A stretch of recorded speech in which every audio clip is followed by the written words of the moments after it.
Hi guys, I'm Victoria, and today I'm going to do the Myers-Briggs book tag. It's really quite a miracle that I even had time to film a video this week, and so I kind of threw this tag together at the last minute, but I found it through someone, forgot who, and I just thought the questions were really unique and original, and I'm obsessed with Myers-Briggs personality tests. The original is linked below in addition to the questions that I'm answering today. So I, for a long time, thought I was an INTJ because I would take the test and it would come up that way. And then a few years passed and then suddenly I kept getting INFP, which now reading what an INFP is compared to an INTJ, I totally agree. I think I'm 100% an INFP. I feel very understood reading the descriptions of an INFP. Basically, the INFP personality is the idealist or the dreamer, I believe is another word. The mediator is another phrase for the INFP. So mostly someone who really values harmony with other people and society, and also someone who very much wants to find their purpose, and you're not really fulfilled if you feel like you're not helping or contributing to the harmony of the world, which as a school teacher, that's what I do every day, and it's absolutely who I am. The first question of the tag goes with I, and I stands for introvert. I am 100% an introvert, no question about it. And the question is, you can be outgoing, but need to recharge with some calming solitude. Where is your favorite place to read and unwind? Why is this little oasis where you choose to go? There's a couple of places where I enjoy reading. One of those is in my big comfy chair, which is over there, and I enjoy it because it's next to my bookshelf and I can basically hang out with my books and read. And then the other one is I do like to read outside, but I don't like to read outside with other people. So I don't want to invite anyone on my picnic, my outside picnic to read. I just, sometimes I will go and find a bench in a park and sit on it by myself and read for an hour or two. The only problem is it's not super comfy when you're sitting on a park bench. So as much as I do like to read in nature and in the park, I always find myself more comfortable and I will read longer when I'm reading at home. And so usually that's my reading chair over here, and sometimes it's the couch, sometimes it's my bed, although in my bed I'm very much at risk of reading and falling asleep after like 5 minutes of reading. The next question goes with the letter N, and that stands for intuition. And so the question is, some books are meant to be understood and others are meant to be explored. What book or character stands for an idea that is deeply meaningful to you? A Man Called Uwe by Frederick Bachman is a book that I was really trying to figure out why I liked it so much. And I think, honestly, it resonates with my INFP vibe.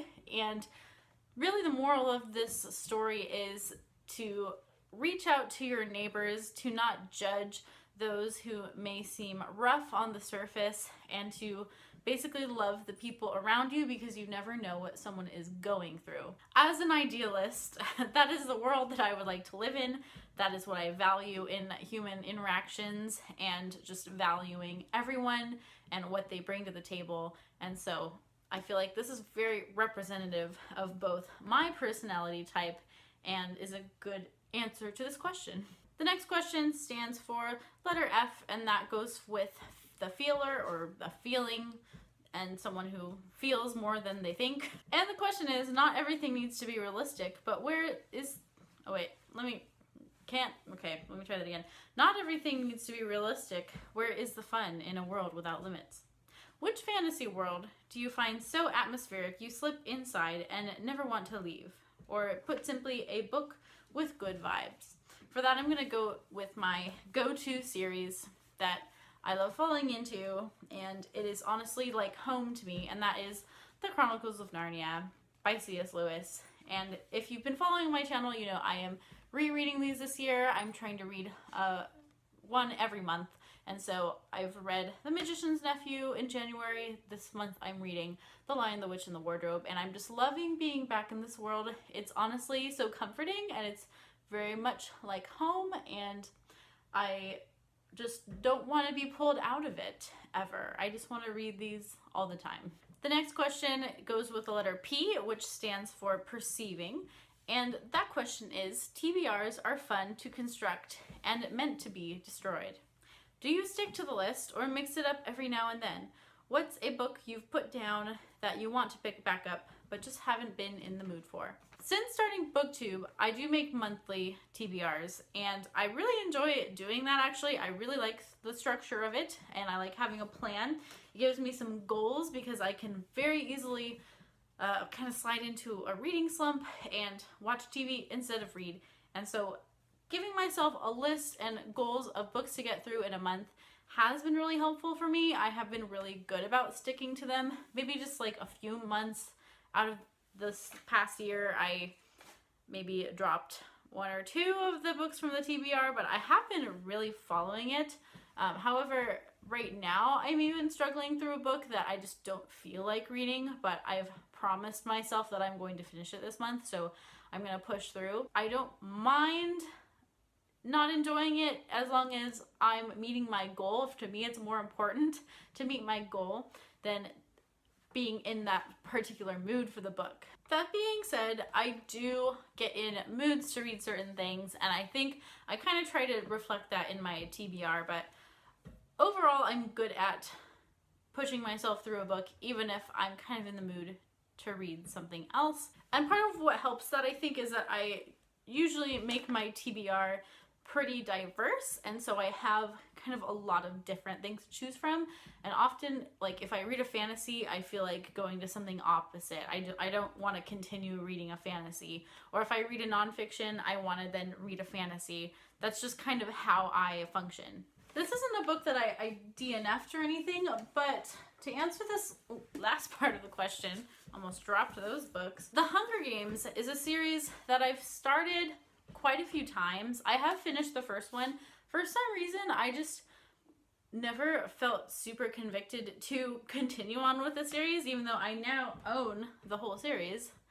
But they just, I don't know if I'm just never in a mood for a dystopian, or I don't know what it is, but I loved the Hunger Games and I enjoyed reading it very much, but for some reason I just don't feel super compelled to continue in the series. But someday I will get in the mood, I'm sure, and I will continue. I know I will. I promise that I will.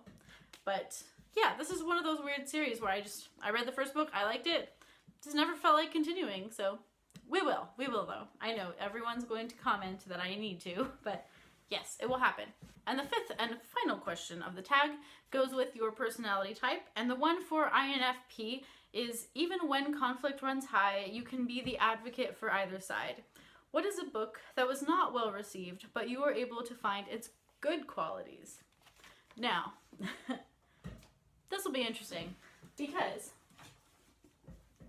this is a very much hated book on BookTube that I've seen. I've really never seen any good reviews for it. Now, when I read this, I read it when it came out, and I didn't really see very much wrong with it. And then when I started seeing reviews of how much people hated it, I was kind of like, oh, well, I guess I hate it too. But anyways, that book is The Cursed Child by J.K. Rowling, but not really by J.K. Rowling, more by John Tiffany and Jack Thorne. I didn't hate this book. I mean, I knew it wasn't really J.K. Rowling, and it wasn't really her style, and the plot surprised me, and the things that happened surprised me, but I didn't hate the experience of reading it like I feel like a lot of people did. I don't know. I accept Harry Potter for being an entertaining story, and I don't mind seeing the different branches. I know, like, another thing people get really passionate about is the, the Fantastic Beasts, and a lot of people really didn't like the last movie. I liked the last movie, but it got really, honestly, low ratings and reviews, and I was kind of like, well, I don't know, I just like to get lost in the story, but I'm not thinking super critically about Harry Potter. Maybe I should? I don't know. But to me, I had fun reading this book. It wasn't amazing. It didn't stand out to me. as the next best thing, but it wasn't the worst thing either. I just feel like Harry Potter has some very, I don't know, dividing opinions in the fandom, and maybe that's what it is, the fandom. But I still enjoyed this. Don't kill me, please. Don't kill me. That's it for the Myers-Briggs book tag from me. I also wanted to share real quick famous INFPs, because when I found out, I was honored and prideful a little bit. But some famous authors who are also INFPs, or are some of my favorites. Shakespeare, George Orwell, J.R.R. Tolkien, and probably my all-time favorite author, C.S. Lewis. So I feel very honored to be an INFP. Let me know down in the comments, what personality type are you? Have you done this tag? Do you want to do this tag? Consider yourself tagged. I would love to see your video on the Myers-Briggs book tag. I hope you're all doing well, and I will see you in my next video. In the meantime, please chat with me in the comments. I love to hear from you guys. And also subscribe, you know, if you feel like it. And that's it for me. Bye.